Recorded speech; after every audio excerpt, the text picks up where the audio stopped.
What is up, my fellow operatives? My name is Taft Taylor, or better known as the Nemesis James Taylor. This is the Nemesis Sessions, Chapter 19, and my guest today is GWC's very own Vega, the Kid Storm. Vega, welcome. It's an honor to meet you. I've heard a little bit about you, quite a bit about you, and I just want to welcome you here to the Nemesis Sessions. And how are you today?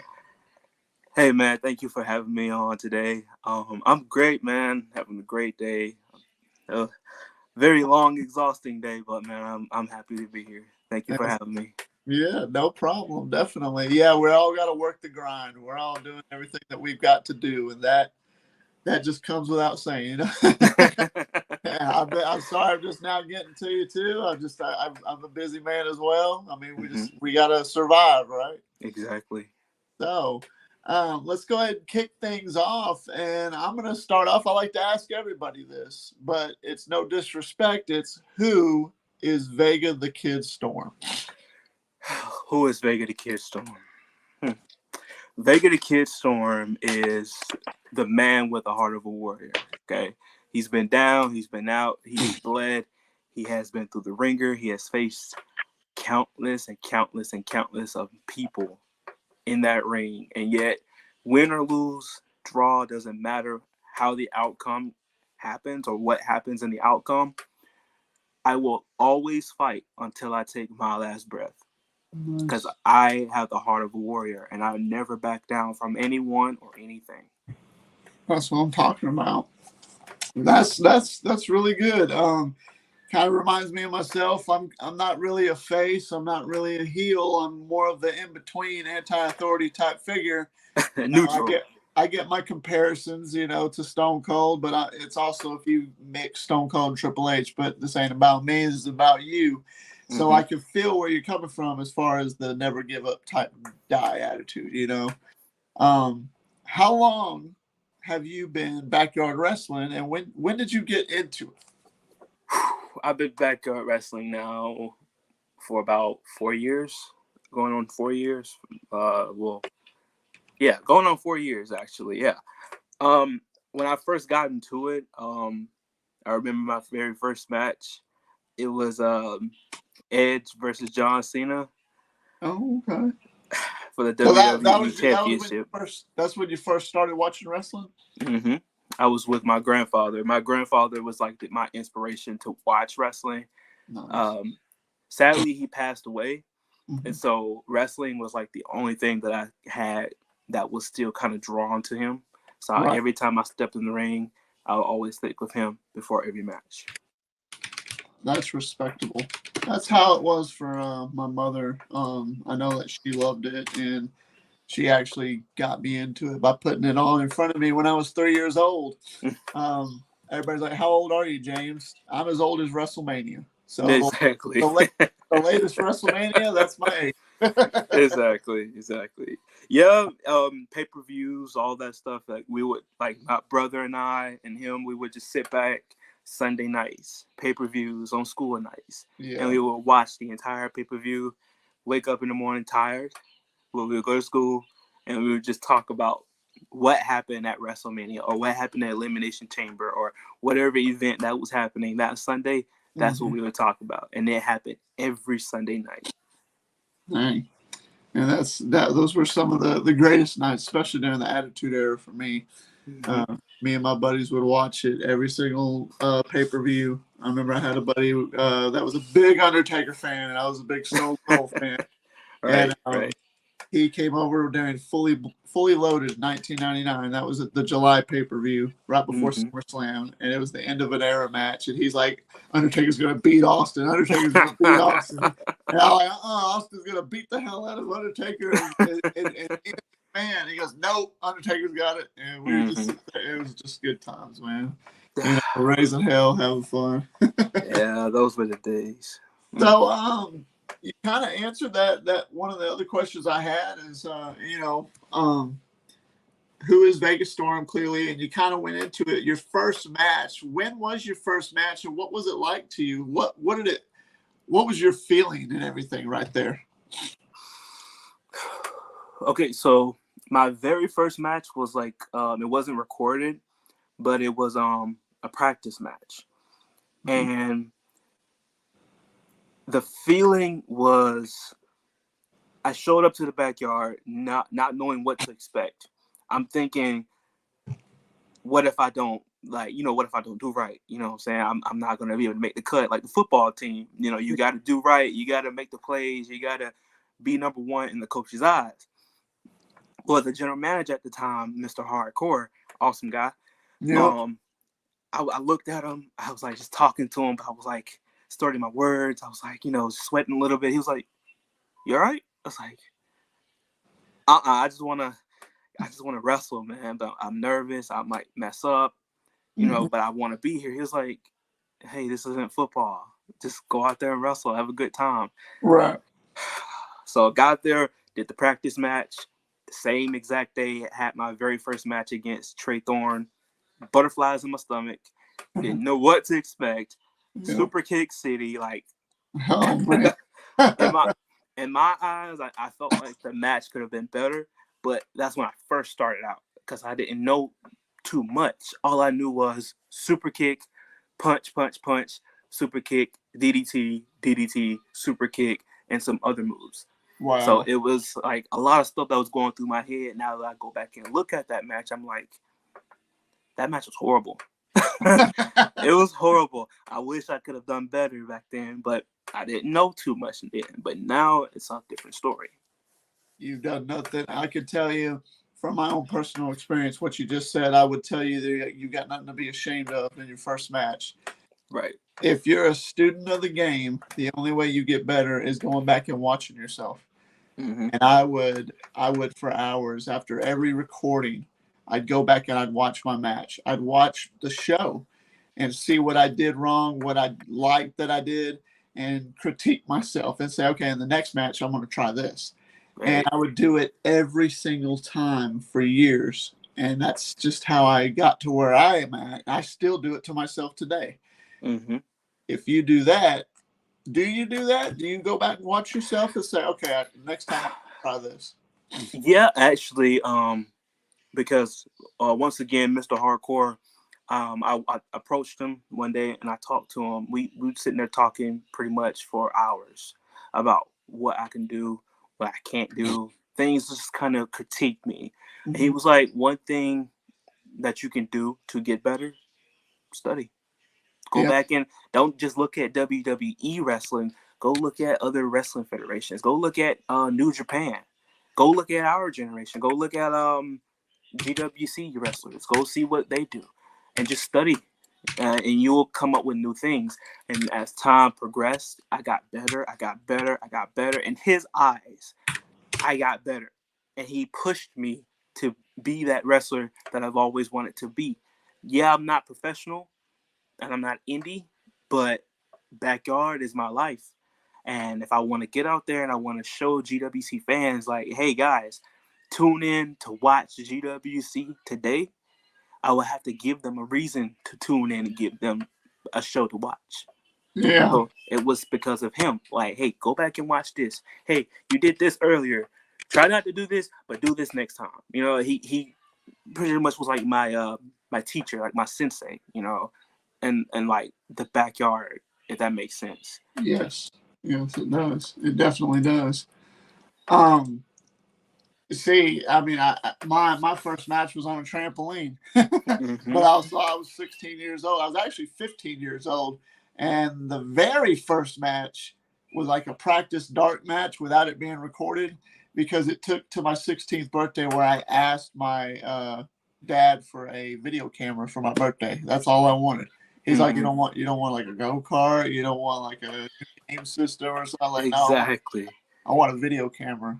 Why? I'm like, because we're wrestling. Okay, whatever. So he got me a video camera, which was great. And I remember we recorded our first show. We called it WrestleMania. How funny is that? Backyard WrestleMania. We're young and dumb and just having fun, right? And exactly. We're pretending to be our favorite WWF superstars at the time. And I'm coming out like Stone Cold, but I was doing two characters. I came out like Stone Cold one match. I came out like Triple H the other one. That was before I molded into who I am, James Taylor. Nonetheless, it was very nerve-wracking because I know that camera's watching me. I'm wrestling in front of my friends, but I know that camera's watching me. I'm like, oh God, you know. Mm-hmm. Now Exactly. now being in front of a camera ain't nothing to me, you know, after all these years. Just like clockwork. It's like the same with me. You're showing up to the backyard. You yourself. You're not in character. You're yourself. You Right. get with your friends. Hey guys, long time no see. Even though we just saw each other last week, you know, I miss y'all. Have a drink or two. Talk about the matches.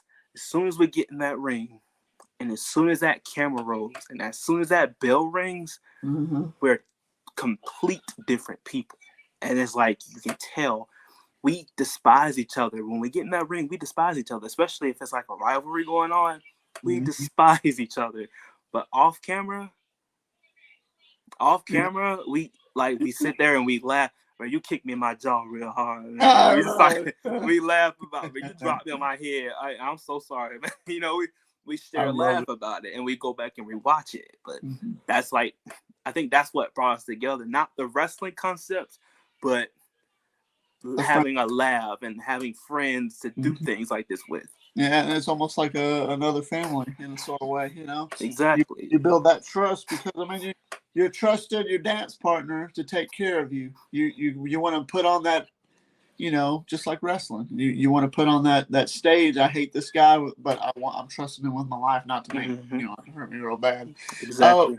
We got somebody in here who Mr. Macon Wrestling Federation. What's up, Vega? How was our first match together, Thorn? That's Xavier. Yeah, looks That's like Xavier. he sees you in here and he's already wanting to talk to you. So, Yeah, that's Xavier. how would you like to answer that? Mm. Do you care to rebuttal? Yeah, how was our first, bro? Our first match was horrible. But I say it was horrible because we didn't know anything. And I feel like as time progressed, you learn more moves, you learn to do more things. Not only that, but we had legends come out to the backyard to critique us and show us different things to help us out. We had people like John Forge, CJ Usteray, we had Fred Yehai, Melvin Bell. We had a lot of legends come out to like talk to us one-on-one, to push us in the ring and learn new things that, you know, some wrestlers in WWE don't even do, you know? So You ain't wrong. You definitely ain't wrong. mm-hmm. So I want to know in your eyes, backyard wrestling compared to indie wrestling. What is your take on that? Do you think backyard wrestlers got more passion for it, or do you think indie wrestlers got more passion for it? Your personal opinion. Everybody, you know, is entitled to theirs. And if you're curious about mine, I'll tell you mine. If anything, I can make it easy for you. I think I have no problem with indie wrestlers, but I think indie wrestlers give backyard wrestlers too much shit because they think, and if I'm gonna piss a lot of people off here, I'm sorry, but I'm only saying this for a fact because I am a wrestler as well.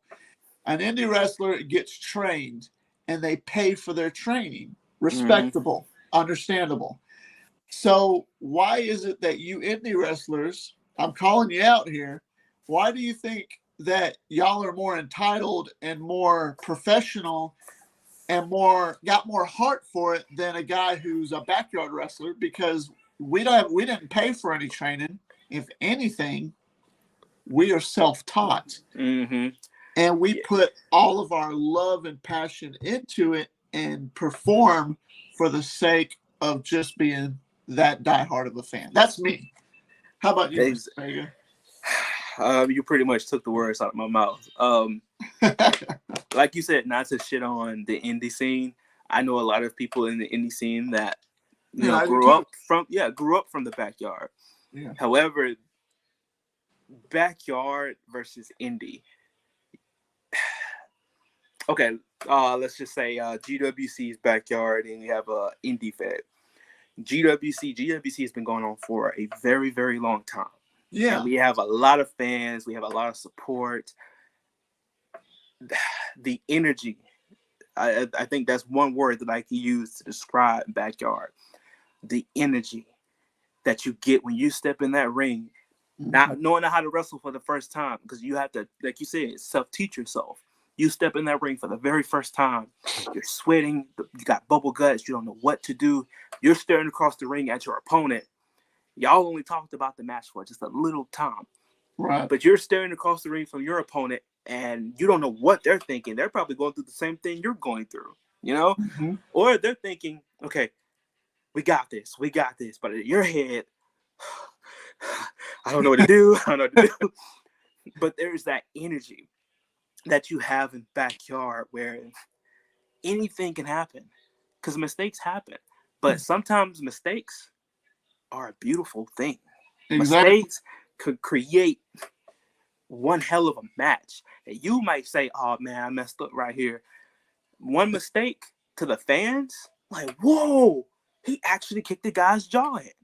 You know what I'm saying? Or anything like that. But that's the experience. That's what the fans love. They love the energy, the fire that backyarders have.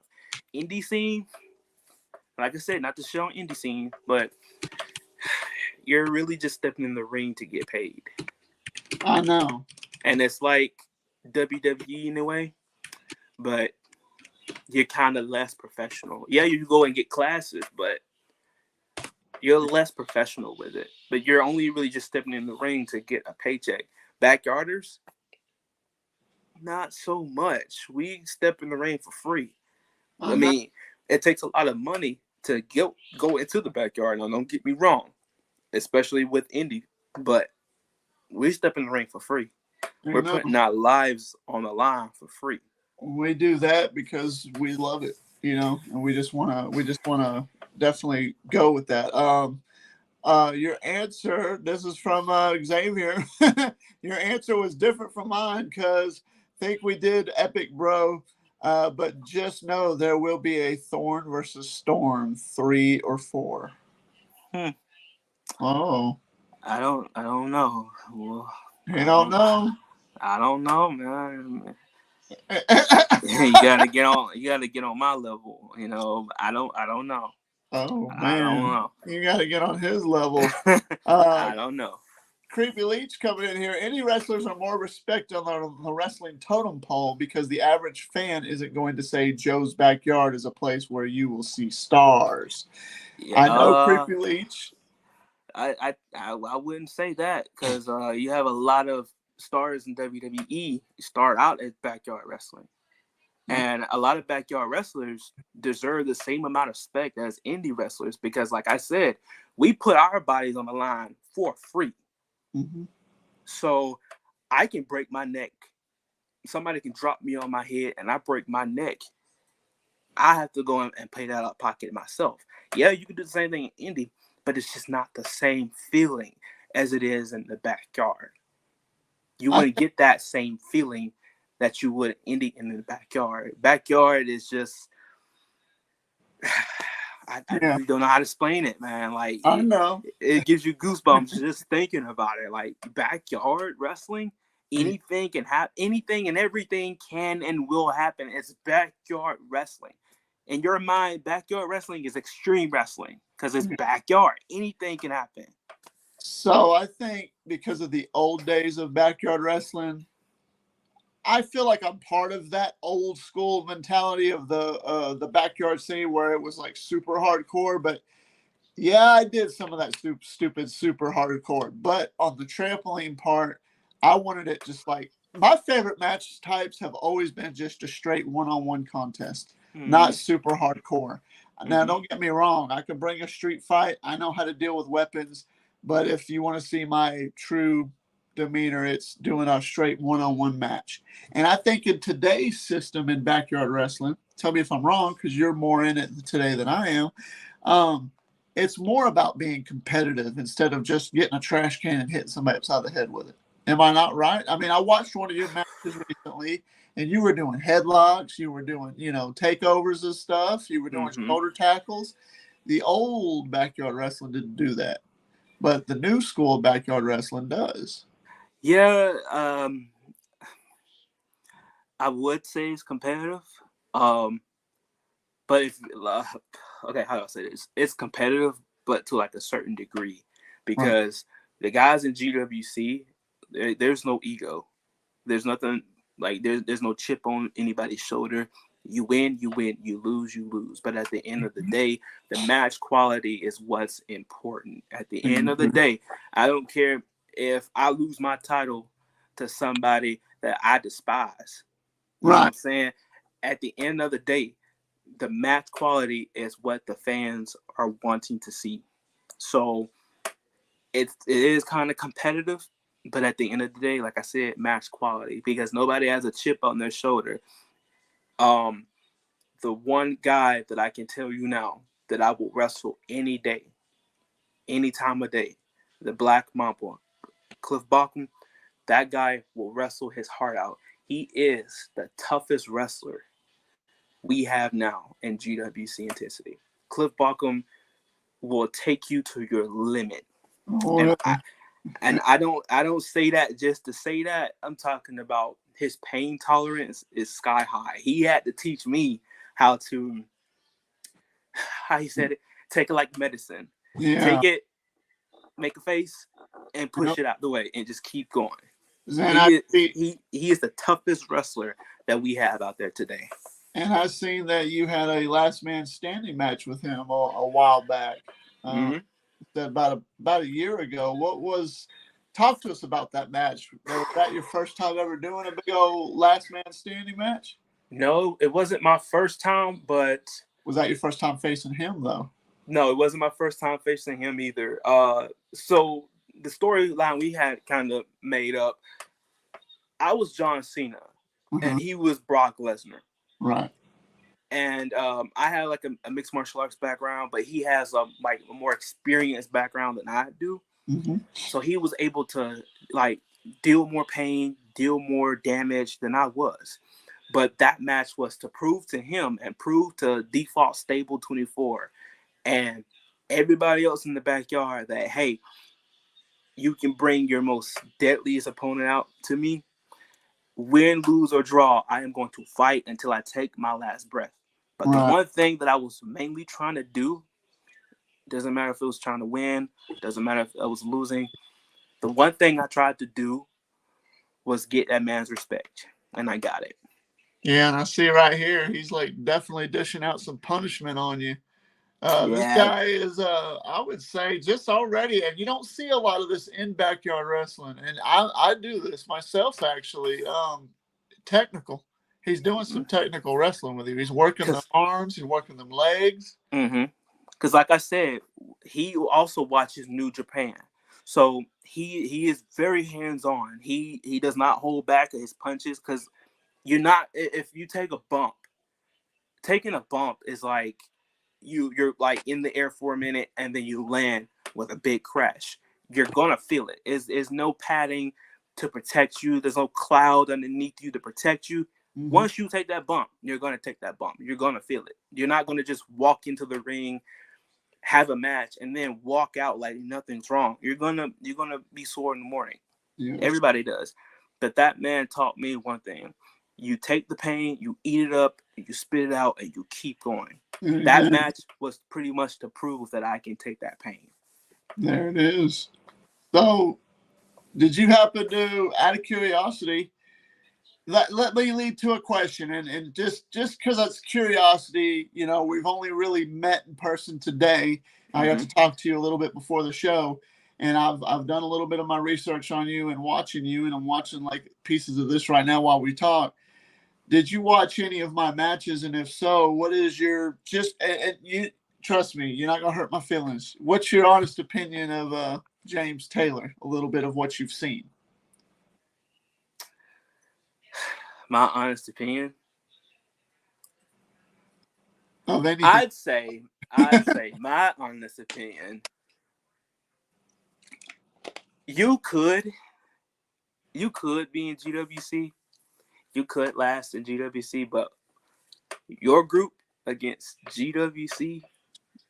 Now, before I'm going to stop you real quick, I don't have a group. I'm actually a free agent in the background. I'm saying, like, if you have a group, if you, like, choose wrestlers to chase, like, to, come at us or, like, to face us one day, Survivor Series style match or something like that, Well, that was actually going to lead to a question I had because, out of curiosity, with GWC, what if I wanted to come there to have a match with maybe you or this Black Mama or somebody like that? Is that something that GWC is open to? We are most definitely open to that. Because We most definitely are. from what I've watched, and this isn't blowing a bunch of smoke up your ass because I shoot it to the real, and out of respect, I like y'all's product. I've seen what you've done, which God, it's like I'm asking a whole bunch of questions in one. Mm-hmm. The Backyard Network, I saw that sponsors y'all sometimes. Tell me Mm-hmm. about it. So the guy that pretty much owns GWC, Daniel Kahn Nelson, he pretty much like works with the Backyard Network and things like that. They have like a lot of stuff going on. Mm-hmm. He's already trying to get like another group. I can't remember from where, but he's trying to get like another group to come down and face us in the summer. And like he's been pushing GWC ever since the birth of it. Like Daniel has been like the number one guy. Like if you want GWC, you go to him. If you want wrong side, GWC merch, GWC.com. You know, if you want anything GWC, you go to Daniel. And like I said, he's already trying to get like a group to come down and face us and things like that. And he's very wide open. Like he's met famous wrestlers. He's been to WWE. He's met Vince McMahon. You know, so Daniel has been like up and out there and beyond. Fun fact, I got to meet Vince for a whole 10 seconds, and that was at the Homecoming episode in Dallas, Texas, October 3rd, 2005. It was literally a week or two before Eddie Guerrero died. I even met Eddie Guerrero. And really? That's another story, but we got to go backstage because I had a buddy that was on a podcast a couple of episodes ago named Jody Phillips.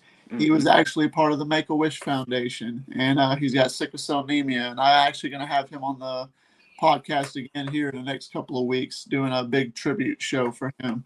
But he got to do a few little. He one of his requests was to actually do a backyard match with me, and that's actually that gauntlet match I had. If you've seen it yet, I think I sent it to you. But he was the third guy that came out, real skinny dude. Nonetheless, real cool cat. His dream in the Make-A-Wish when he was young was to meet The Rock. He got to meet The Rock, and The Rock introduced him to his agent at the time in WWE, Sue Anderson.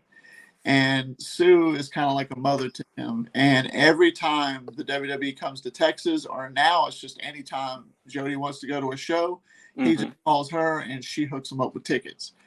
Long story short, we got to go to two shows: Waco, Texas, Monday Night Raw, which was the last show on TNN or Spike TV. Spike. And then September 26, 2005. And then a week later, and I was front row that Raw. So if you want to see me, watch that Monday Night Raw and you'll see me front row with a Stone Cold shirt on. But then the week after was in Dallas, Texas. And after the show, we exclusively got to go backstage. Met John Cena, met JBL, Christian Batista. I wanted to meet Triple H. He wasn't there. I wanted to meet Austin because he stunned all the McMahons, but he was already gone. But Vince came by for a second, and he shook all of our hands. I said, "Hey, you're my future boss one day." He goes, "All right, I look forward to it, kid." And then walked off. I'm like, I just shook the billionaire's hand. I'm never washing this hand. Yeah. But nonetheless, it was awesome. My favorite part of that night, other than that, was meeting Shawn Michaels. And I got to have a photo op with him, a picture. I'll share that picture with you later on. But I would love to meet. I love Vince McMahon, but and people call him like the golden boy of WWE, but I would love to just shake John Cena's hand. John Cena, love him or hate him, is another reason why I am the kind of wrestler that I am. Like the never give up, never back down, hustle, loyalty, and respect. Hustle, loyalty, and respect. Like I thrive off of that. Of course, I don't come out doing the "you can't see me" or I don't do that. However, I thrive off of it because he has been through a lot. Starting up as just a new guy, facing off against Kurt Angle for the first time, and that's all people remember him as: ruthless aggression, Exactly. knocking out Kurt Angle. As time went on, he slowly climbed the ladder to be John Cena. You can't see me, the number one guy in WWE today. That's why people, every time he comes on now, you know, he's been here for decades, and it's like, I bet you're excited to see him this Friday. I am. I kind of already know the outcome because of like how they've been pushing Roman Reigns. Yeah. I was a Roman Reigns fan back when he was in Shield, but now it's like he's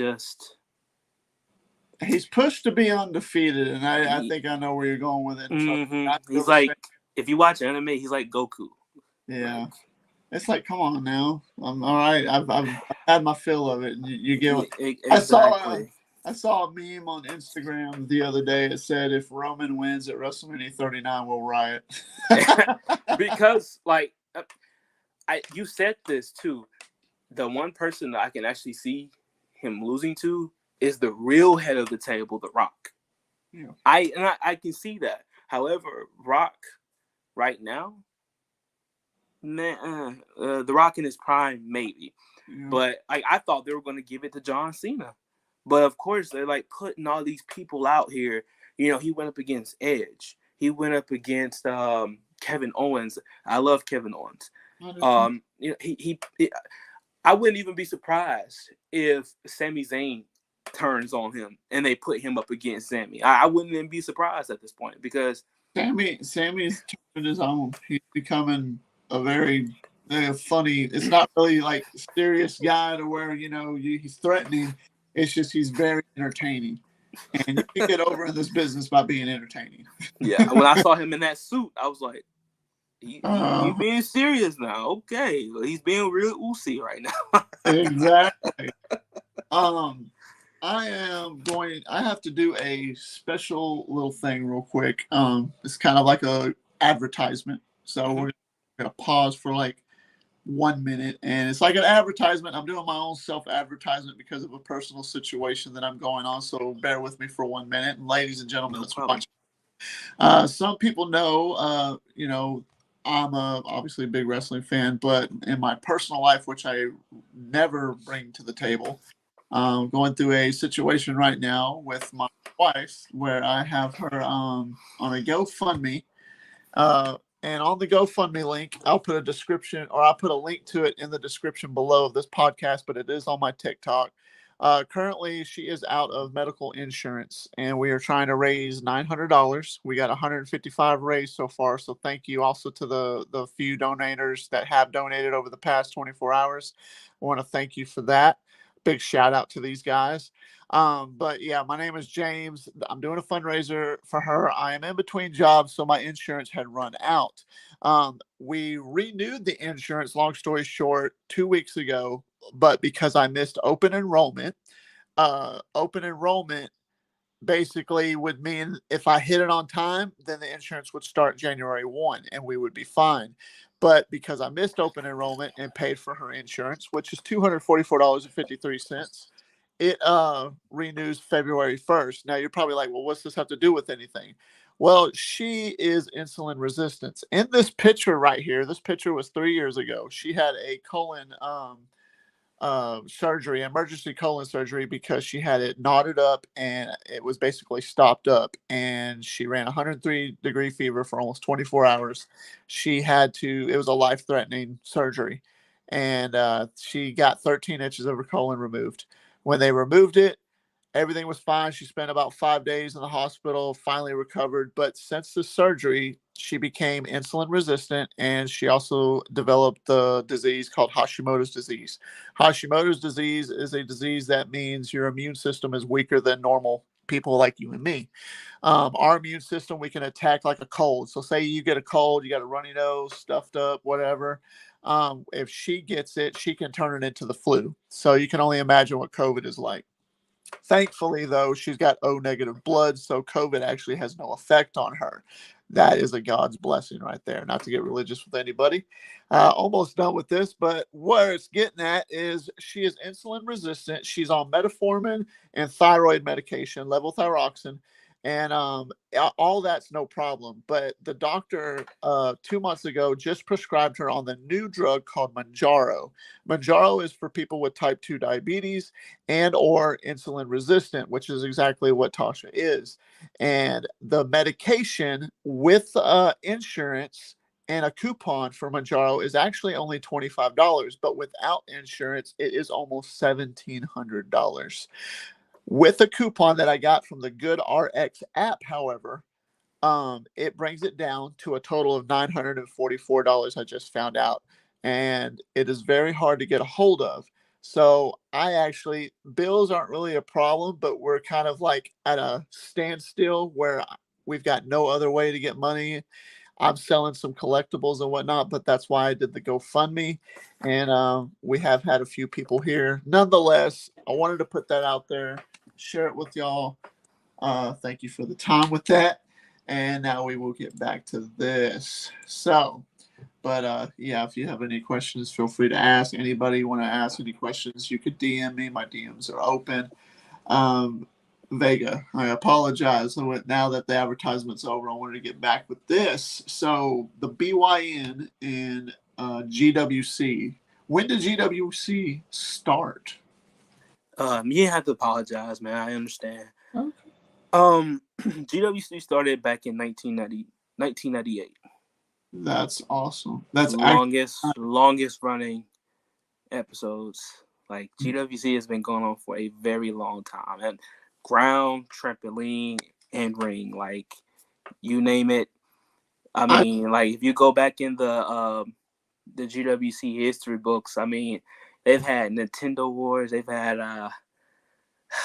they had a lot of things going on back then. They had the Kincaid Cup. You know, GWC is just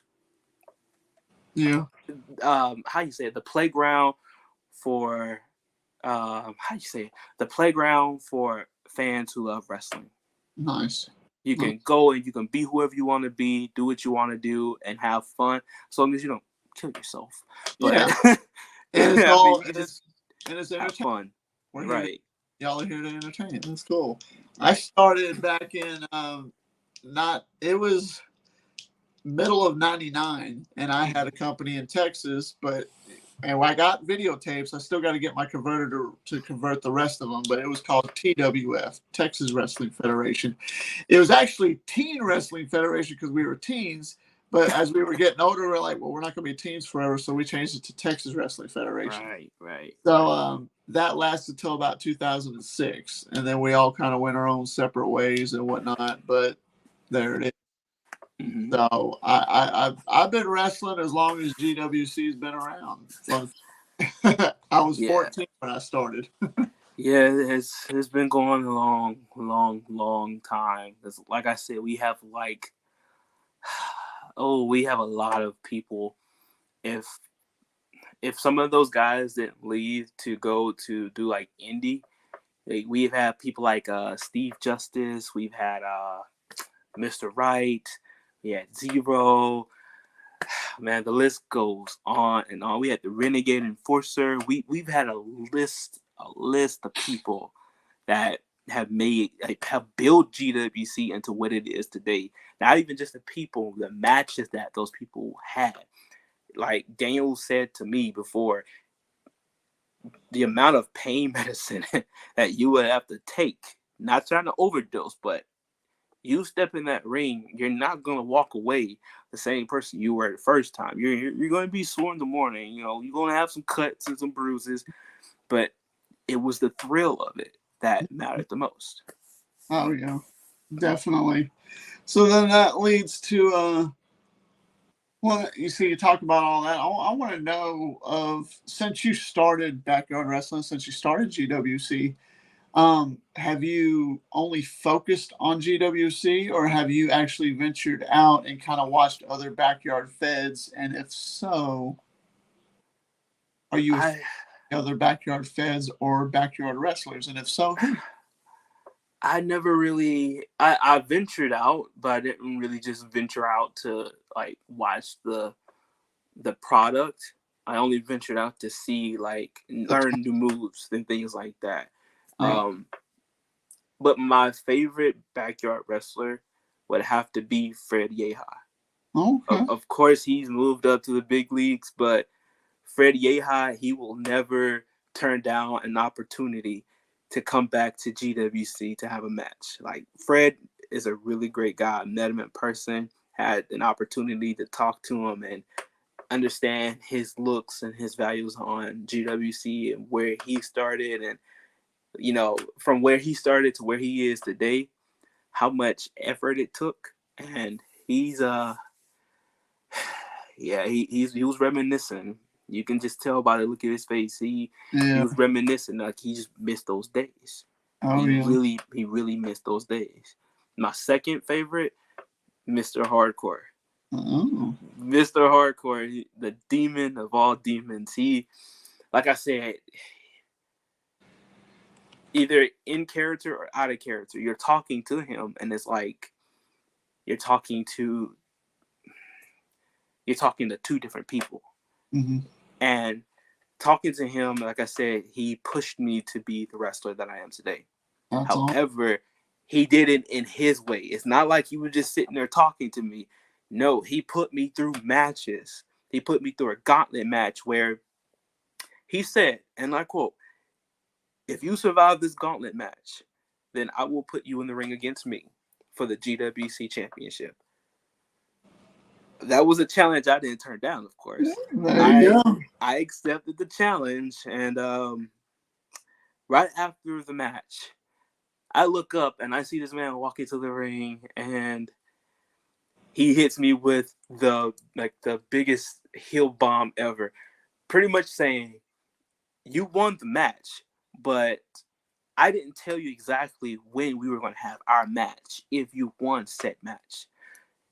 Turned around, all I saw was stars. This man hit me in the face with his chair and said the match was right now.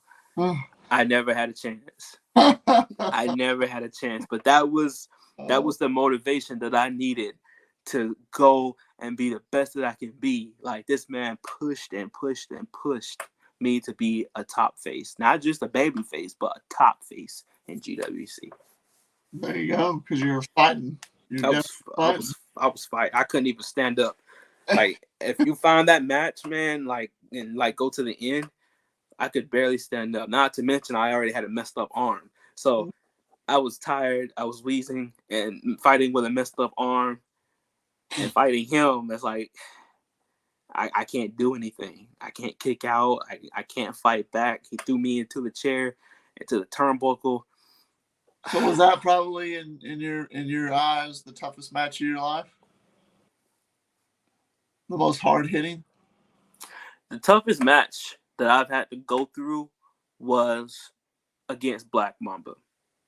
My favorite match, however, that is my favorite match too, but my favorite match was watching somebody who deserved the title actually hold the title. And that man's name is Roland Rockwall. Really? He is the impervious wall. You see this man, you step in the ring with him, you're not gonna walk away the same.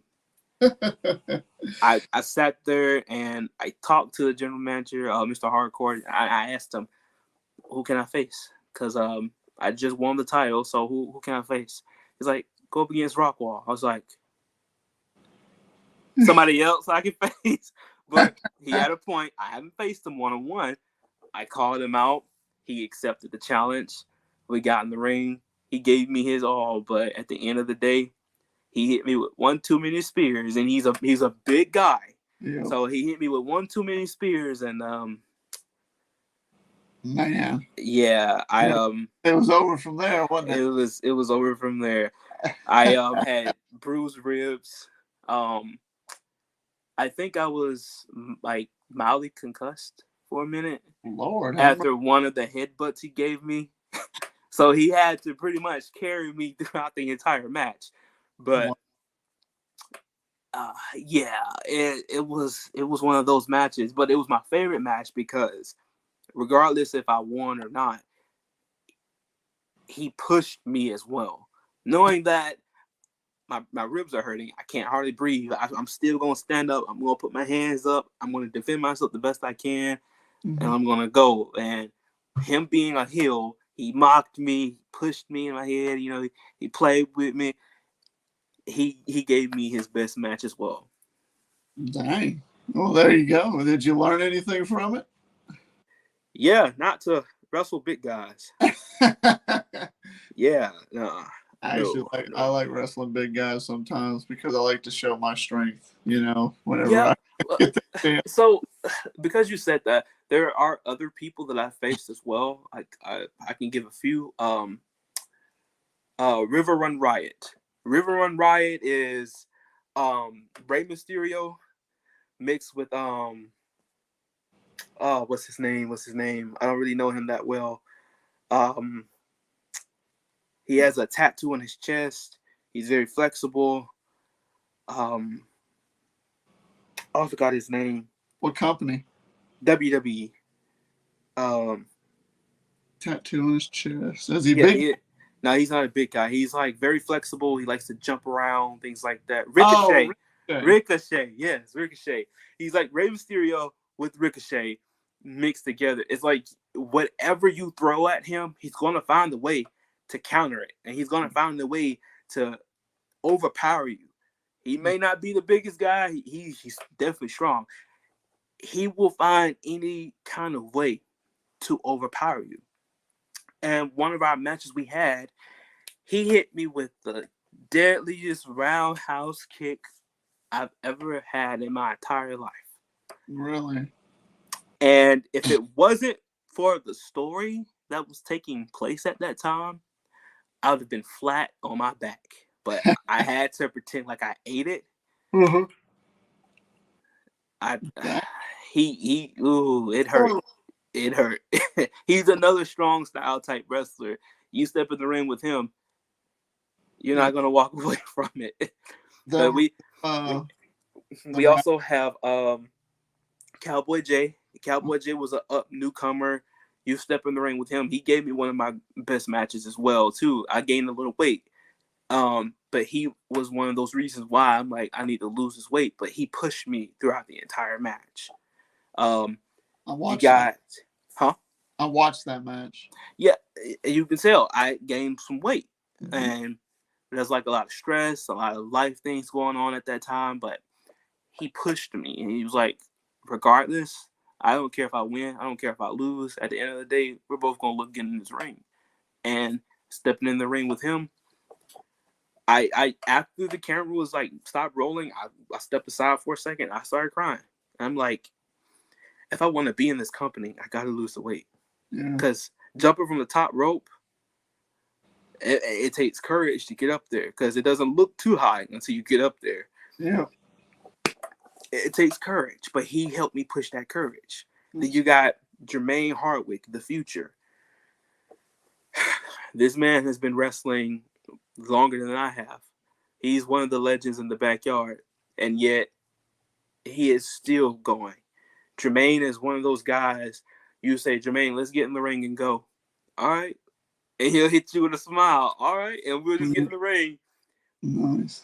And we'll freestyle it. And it's like some of the things that he'll come up with, it's like you wouldn't see a guy like that pull it off. Like he's like the Big Show hitting a drop kick or something like that. You know, he's not a big dude or nothing like that, but yeah, he pulled off some crazy moves, and I love facing him. He was my first rival too, actually. Really? So yeah, so that's cool. GWC has a lot of really good talent, and I couldn't want to go. I don't want to go anywhere else. I don't want to wrestle with any other Fed. Like GWC is my home. That's respectable. Hey, you know how to get a hold of me. So if y'all would like to have me as a guest one day, I would not mind coming out there and watching one of y'all shows or even competing in a match. Of course. I've got a few more in me still before I finally decide to retire. And there's a lot of people, not trying to brag or nothing, but I'm getting a lot of people that message me and say, hey, James, will you come here? I want to wrestle you. You know, I'd like to have a match. And it took that young punk Anthony Steele, who I had a rivalry with in TBW, to call me out and bring me out of retirement. I really, honestly, before the Stone Cold Kevin Owens thing, where Austin said 19 years ago I wrestled my last match, literally before I wrestled Anthony, my last match was 16 years ago-ish, roughly. I had some, jump in the ring, did a few little things, but my actual official match, my last match was that gauntlet match. And he brought me out of retirement, basically, and then I was hooked again. So I did a few more, and I'm in better ring shape now, and I train every day, and I cut promos like no tomorrow, and I want to do a few more matches before I hit the big 4-0. You know what I mean? Exactly. And, hey, tell your boss, if he's interested, let me know. I mean, he will most definitely be interested. I'm saying it right here, right now on my channel. I've got 20.2 thousand subscribers, and they all would like to see it. And I'd love to go and put GWC and James Taylor together, and I think that'd be interesting. I don't care. It doesn't have to be nothing special. Just go out there and have some fun. Of course. Because I want to bring up something. I'm not trying to rain on Xavier Thorne in any kind of way, but there were a lot of things that he said that it wasn't true about what he said about with GWC. Okay. GWC intensity. We don't care who you are. We don't care what your background is. You show up to the ring, run the ropes with you, have a match or two. I mean, it's up to you on what you want to do. You want to stay or you want to go. At the end of the day, we'd love to have you here. We will run the ropes with you, of course. We don't care. We will see what you can do, what you can't do. With Xavier, his problem was he was always in character. And with him always being in character, he did a lot of things that you shouldn't do. Which, one thing, calling out a man who hasn't wrestled in a good little minute, you call him out, and you're talking about his family and his kids, and he's like, who is this guy, and why is he talking about my family and my kids? Or you're being in character way too much to a point where you have to interfere in everybody's match. Or you talk the most crap and you can't back it up. You can't. Like, that's right. If you're gonna say, hey, I want to face you in the ring, you have to step up in the ring and you have to be able to wrestle. If you're afraid to take a bump from the bottom rope, that kind of tells you something. One of the legends he so-called beat, T3, so-called beat, T3 is a top legend in GWC. I'm having the honor to face him myself pretty soon.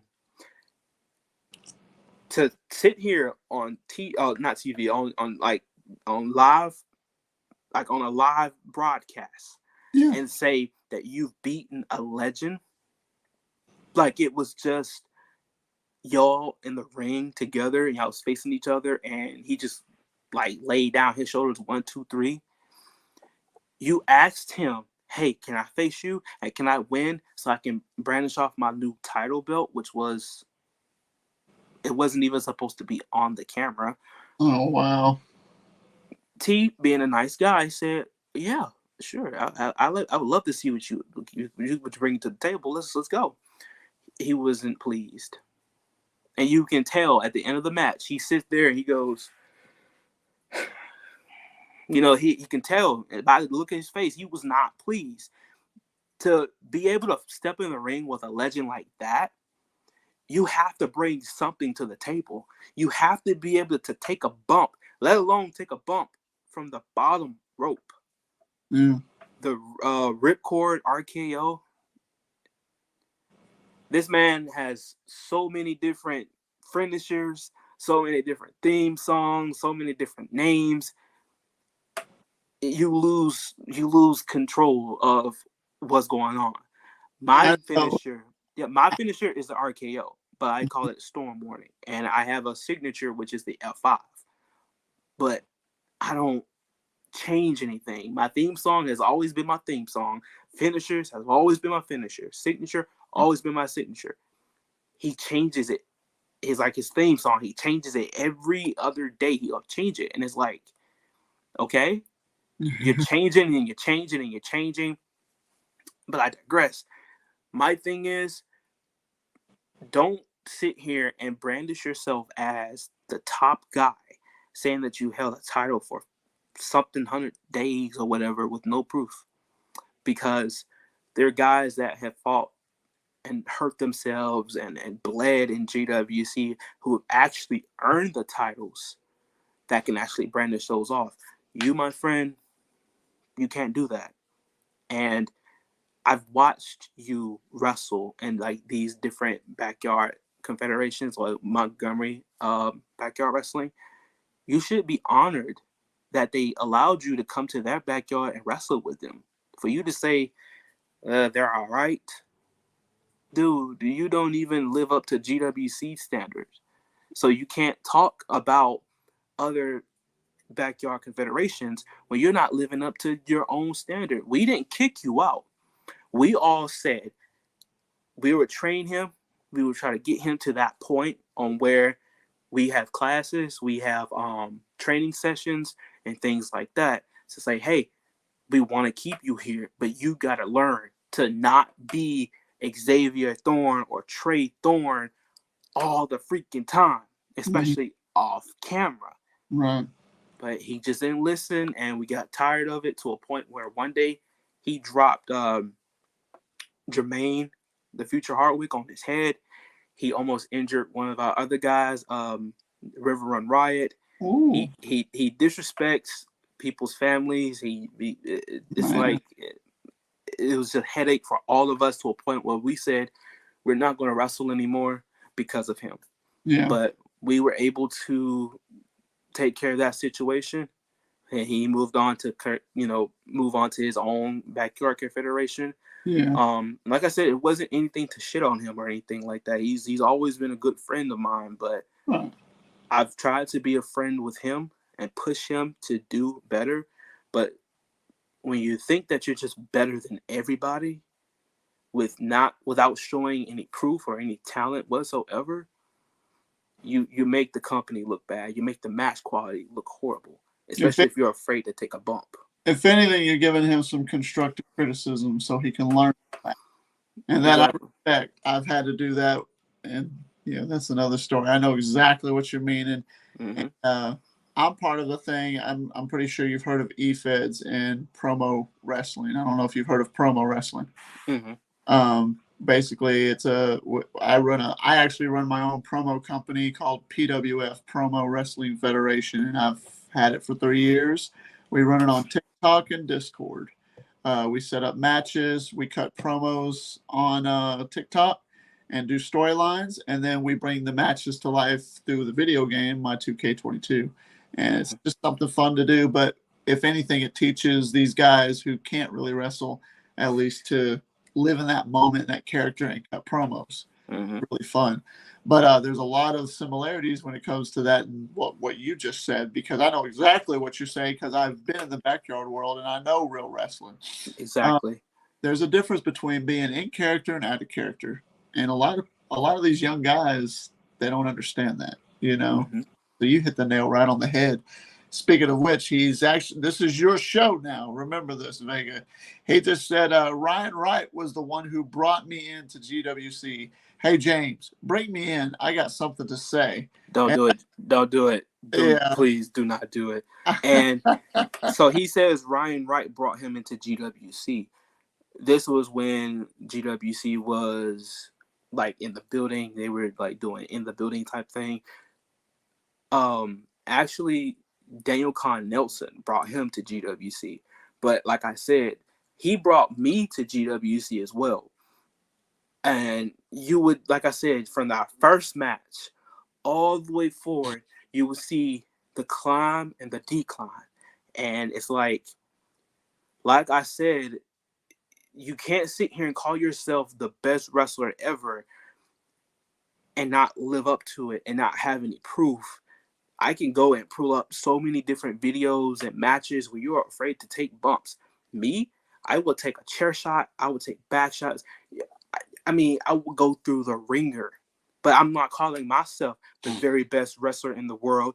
I'm not even a good wrestler. I'm not even a great wrestler. I'm pretty much kind of average. But at the same time, like I said, you're calling yourself the very best wrestler in the business. You're living in Trey Thorne world or Xavier Thorne world.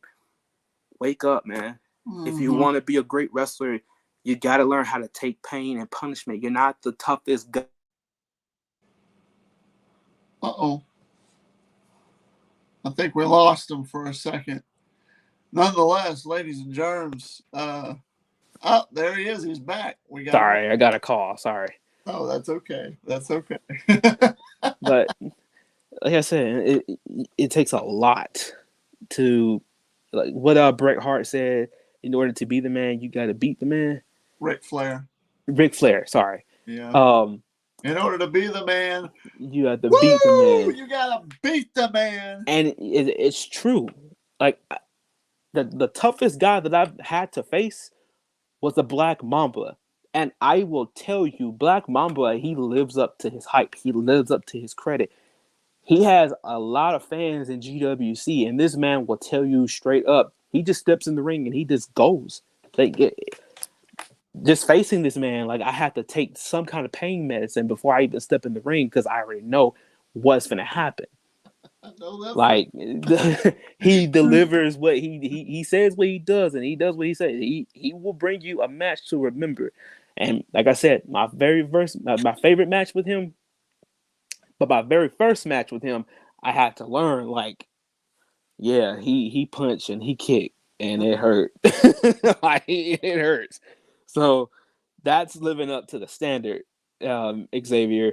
That's the standard you have to live up to. It's not about how many times you've held the belt or like how long you've held the belt or what belt you're holding in general. You can be a great wrestler without holding a belt. Well, yeah. So you say, let's turn a little bit, kind of staying on the same subject, but not about him. More about you and the way that you learn. You said you would sometimes watch other backyard matches in other federations to actually just see their moves and learn their moves. Mm-hmm. Was there anything that I did from the matches you watched of me that caught your attention, like a move maybe I did that you were curious about? If not, no big deal. Was just curious. And if so, what was it? What was something I did, if there was anything? Not really. But there's one thing I've always wanted to try to do better with, and that's like a Falcon's Arrow. Falcon's Arrow has been something that I've been trying to, critique, but I've also wanted to do like more high flying moves, like more than just, not just crossbody. Crossbody is like original, but like drop kicks, like missile drop kicks. I've been doing those a couple of times, but like I'm not even gonna say a flip, but a superplex. I want to take a superplex from the top rope. I want to. You want to take one or you want to give one? Both. Both. I've always talked about doing it, but when I first started, I would look at the top rope and I would go, there's no way in hell I'm getting up there. But then I started jumping from the top rope and I started getting more comfortable up there. And it's like, now I'm going to take whatever I can take from up there. I don't care if it's an attitude adjustment.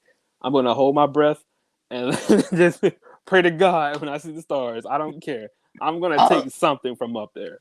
I'd love to come there and help train you. I'd show you some stuff, and I would love that. If I did a match with you. I mean, one thing of anybody that I've faced so far in the backyard world, I think they can vouch for it. I might look like a rough and tough individual, but I'm one of the safest workers because I expect that my opponent, that my dance partner, to protect me too. Exactly. But I could show you how to do that. One thing I'll tell you, I'm gonna give you a little hint real quick before your next match. If you go on the top rope, don't hold your breath before you hit that. I did an elbow drop the first time I did it. I did an elbow drop.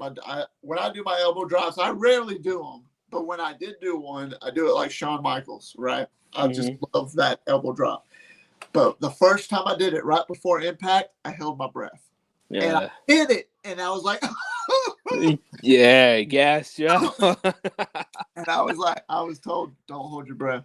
Right. So the next match, I tried it again. I didn't hold my breath. I just braced for it, and I exhaled before I hit, and then it was like nothing happened. I was like, oh my God, it's like taking a bump. That was easy. Right. Don't hold your breath. The last drop kick I did, now that you mentioned it, the last drop kick I did, I think I did like hold my breath because it was like I got up there and it was like, and then I jumped, and then as soon as I made impact, I like gassed out. I was like, Yeah. It's because naturally we think if we're gonna hit, we're gonna lose all our breath anyways. If we hold our breath, we're gonna be all right. No, it's the opposite. thank you for that hint, because now I see what I've been doing wrong. I think that's with any kind of move I do, like with a regular suplex. I think I hold my breath, and then as soon as I make contact, it's like, Yeah. because at one point I tried to go for the Three Amigos. Okay. And I hit the second one, and I was like, and I I was like late getting up. I was like, yeah, after this one, I'm done. Like, I need to just like put him in a submission move or something to breathe, because what just happened? So I'm happy you said that. Now it's making a lot more sense. Well, I guess what we could do now, we can go ahead and get close to wrapping this up. I want to ask you maybe one or two more questions. I actually want to see if you've got any questions for me or anything. Oh, of course. How far do you live from Georgia? I am actually next door right in Alabama. Alabama. Okay, what part of Alabama? North Alabama. I'm actually 4 hours from Atlanta. Okay, we have a ring in Atlanta and we have a ring in Warner Robins. Oh, So rings. Okay. yeah. So one If is a high boy, one is a low boy. if you go on I-20 from Birmingham, it's like 2.5 hours to get to Atlanta. Okay. And I'm Yeah. 2 hours north of Birmingham. So How far are you from Warner Robins, Georgia? I'd have to do the GPS. How far is that from Atlanta? I want to say like an hour, maybe. A South good hour, some change. South of Atlanta. South of Atlanta? So it'd probably be about 5 hours for me. Give or take. Okay. Roughly, So and that wouldn't be a thing. I could probably do that one day, during a weekend. I don't know when y'all wrestle, if y'all wrestle on weekends or what. We do weekends. Sometimes we'll like crash off a weekend. Sometimes we'll like get together and do some training, some practice. Yeah. I can most definitely because as soon as I show this video to the guys, they'll love it. Get with Daniel and get with the guys and come up with a day where everybody is off of work and it's the weekend and we can all just show up and get to know each other and just step in the ring. That'd be cool. That'd be something I'd definitely look forward to doing. It'd be interesting for sure. So yeah. Do you have any dream matches that you have not been in yet in GWC, and or do you have any dream opponents, whether it's outside the ring or what? Oh yeah, I most definitely have dream matches. I want to face Fred Yehi. Uh-huh. And I've seen his wrestling before, and I've actually watched it up close in person. And he's like the Black Mamba. He's very like hard on when it comes to his wrestling and his technique. Yeah. He doesn't hold back either. Nice. But it'll be crazy to see like a top main guy go up against a backyarder. And another one of my dream matches is to face the California Kid. Just to see what he can do. I know he's been in a lot of rough and tough matches, and there's only a few people that can actually stand in the ring with him and actually last because of how he wrestles as well. But I would love to jump in the ring with him as well and just I don't know. I wouldn't say any kind of crazy stipulation or anything like that, but maybe a tables match or something, or a TLC match. Maybe seeing him jump from the top rope, because he can hit like a sick backflip off the top rope, Oh, really? and seeing him jump from the top rope and hit a backflip on me through a table, hands down, I would love to see that happen. I would love to see that happen. That would be pretty cool. That would definitely be interesting for sure. Most definitely. I just gotta see it. So, are you? Do you play any of the games at all, like 2K and all that? And if so, what do you play on? If you even play? Um, yeah, I'm a big gamer, very very big gamer. I mean, you The already told me. the last 2K I played was 17, but then I jumped to 22. Yeah. But 21 kind of was glitchy for me, but I jumped to 22. I jumped in a little bit. One of the guys, Roland Rockwall, him and now we were an undefeated tag team. You know, we made our own characters and we were like an undefeated tag team. So, um, you know, we did that together. We became a dream team. His name is Roland Rockwall. My name is Vega the Kid Storm. So you put them together. If you're a country fan, you got Kid Rock. Oh shit! So, Okay. so we were talking about doing that. You know, taking that in that game world and bringing it to real life. That might be something. You might be onto something. Y'all should come out to a Kid Rock song. Yeah, he had the idea. What was it? They say I'm cocky, and I say what? Yeah, it's all Back it up. That's what he said. And just thinking about it, and like having the ideas in our head, having the T-shirt Kid Rock on it, I can see it happening. And we spit the idea to Daniel. He said once we get more people out there and we have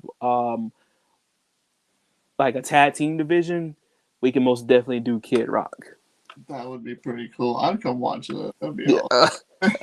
I just like you don't think about it until he said it. He was like, "Yeah, you could be the Kid, and I can be Rock." And I was like, "The Rock." He was like, I see where you're going with that, but no, Kid Yeah. Rock." And I was like, Oh, there you go. "Okay, I see what you're doing now, Kid Rock." You said you're gonna share this podcast with your boys. Are you gonna send it out to all of them, like spread fire, so they can all take a look at it? Tell them all to subscribe, and I've already subscribed to y'all, GWC, and I will put a link to y'all's YouTube down in the description below, so the audience Thank can you. watch it later. We're not just on YouTube. We're on TikTok, Instagram. You know, come find us, come watch, subscribe. You know, Yeah, buy our merch, guys. there you Buy go. our merch. There's a little free advertisement right there, ladies and gentlemen. Well, I guess that's basically what we're going to do. We're going to wrap it up here. So, Mr. Vega, I do appreciate you being here and coming here today. I hope that you enjoyed yourself, and you are more than welcome to come back anytime. You just let me know. I appreciate it, man. I really do. It's an honor being here, James. Thank you, man. Definitely. And any of the other guys from GWC, if they're interested in doing that as well, just tell them to hit me up or DM them or whatnot. You know how to get a hold of me for sure. I got you. Most definitely. Most definitely. Anything else you'd like to say out there to the YouTube world, the universe, or the backyard community because a lot of the backyard communities watch the Nemesis sessions. You mostly focus on GWC respectfully. You think that's your home or that is your home. And out of respect, this would be your opportunity right here before we end. If you could say anything else to the backyard network, the backyard community who watches this and wants to know who is Vega the Punk Kid, what would you say? What I would say, dream big. Don't settle for less. If you know you can do it, but you're afraid to, open up your heart. You step in that ring. You don't hold back. You give the best that you can and just wrestle, because that's what we all here to do. Just wrestle and have a great time. Be safe, but have a great time. Amen. Amen. So, ladies and gentlemen, my name is the Nemesis James Taylor. This is the Nemesis Sessions. This was chapter 19. This was the Punk Kid, Vega Storm from GWC. Please go check him out. And until next time, I'll catch your asses down the road, and we will see you in the next episode. And that